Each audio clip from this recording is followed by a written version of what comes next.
Hey everybody, it's hwsteele, and today is September 1st, 2023, and in this video, which is going to be a little bit of a quick one, I wanted to look at Tunnel Through the Air and then the pyramids, specifically the pyramids of Egypt, just briefly.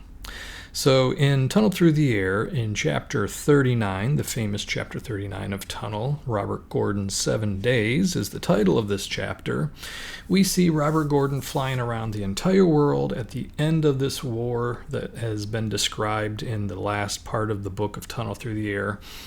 They're near victory. Actually, they're at victory. They're past victory, technically speaking. And now Robert Gordon's flying around the world in his Marie the Angel of Mercy airship to destroy a bunch of stuff, to impress upon everybody that the United States now has a powerful weapon that can be used to destroy pretty much anyone and everyone in the entire world. So gosh darn it, you better not mess with us anymore, is the basic premise. But he does it in such a way so that he will not kill anybody while he's doing it. So he's going to go around the world, create a lot of destruction, but not hurt anybody on purpose. So what a nice guy, right? Now, part of this, a couple pages over here, let's see here. Part of this right here, he flies to Egypt. His next stop was at Alexandria and Cairo, Egypt. He visited the pyramids, notified the people that they were placed there according to a divine plan and that he would not destroy them. So that's important to take note of. So the question kind of becomes, why didn't Robert Gordon, why didn't he destroy the pyramids when right there in Egypt he did destroy the main buildings and blew up the warships, leaving the people asleep, as he had done in other cities? Now, what's even more interesting is he continues to fly around the world and then makes it to Mexico, basically.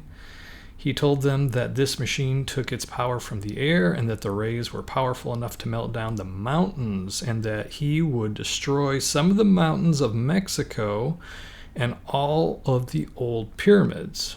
So he didn't destroy the Egyptian pyramids, but he did destroy the basically Central American pyramids.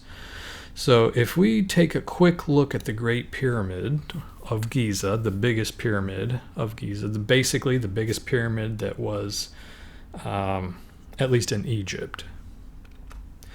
And without going into too much detail, we want to look at some of the numbers. We're not going to look at the feet or the meters because that's not what they had. That's not how they measured when they were building the Great Pyramid. They were measuring in royal cubits, at least theoretically. And the height of the Great Pyramid was 280 royal cubits right here, which is 481.5 feet about, which is an interesting number because that's right about the square of 22. And then the base length was 440 cubits. Now that should stick out to most people who have done any kind of real study of Tunnel Through the Air, because interestingly enough, 44 squared is where the 1940 comes from, or at least one of the places where it comes from. It's kind of one of those things. It's a conglomeration of more than one thing. But the square of 44 is directly part of it. Now, knowing this, we can look at the 280 and assume, well, what about 280 or 28 squared, since we only squared the 44 there? When we square that, we find that, well, it gives us the synodic cycle in days of the Earth and Mars, which is interesting, a bit of a head scratcher.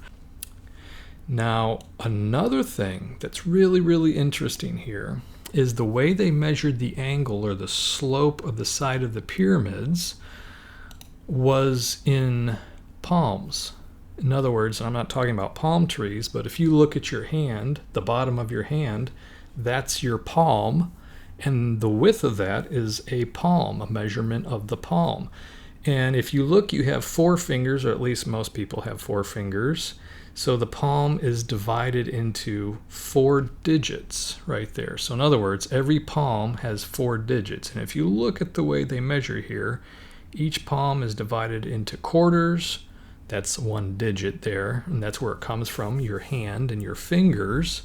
But something very interesting happens with the unit of measurement that they were using, the palms and digits, and the actual number of degrees, 360 degrees in a circle, when you get well, first we'll just say the slope of the pyramid was almost exactly 52 degrees.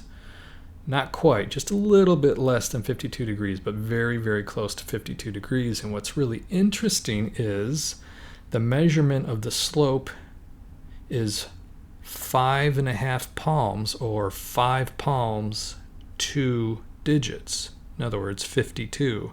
And that just happens to coincide with essentially 52 degrees of slope. So in other words, these two different ways of measuring the angle or the slope of the pyramids coincide numerically. You get the same numbers in one spot, and it just happens to be right around that 52 number.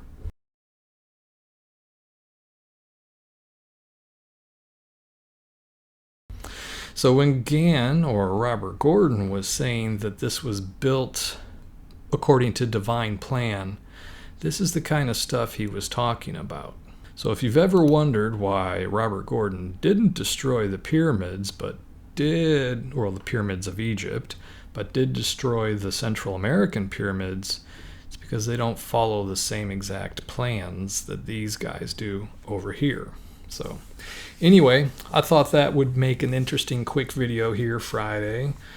About to go into the weekend. Have a bunch of stuff that I have to get done this weekend, so I got to start now. So I'm going to go ahead and end the video. I hope everybody has a wonderful weekend, a great week ahead for next week, first week in September here, 2023. And I'll talk to you in the next video.